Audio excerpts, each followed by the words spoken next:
माहौल बनाने की कोशिश की जा रही है, माहौल बन नहीं पा रहा।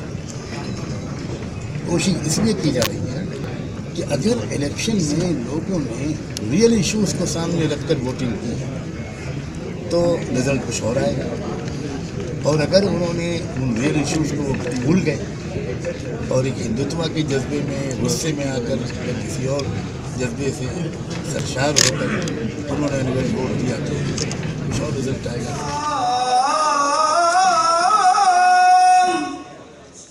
हज़रत वाला मशहूर आलिम दीन मौलाना मंजूर इदारों के आप एडवाइज़र रहे हैं।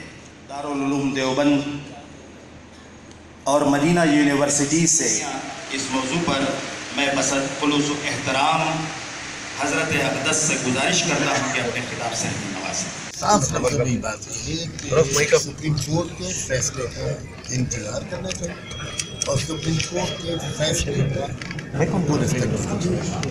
हम जुडिशरी को अगर ये रिस्पेक्ट नहीं देंगे तो मुल्क के आपस के लोगों के डिस्प्यूट्स को कैसे रिजॉल्व किए जाए?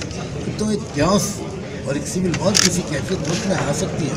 जैसे जैसा इलेक्शन करीब आएगा तो नए नए नाटक होंगे, तो ये नए नए नाटक होंगे, इसलिए कौम को आगाह करने के लिए ये मीटिंग आज मुनक़िद की थी ताकि कौम में एक मैसेज जाए, होशियार रहो, 2019 करीब आ रहा है, इनके नाटकों में मत आओ।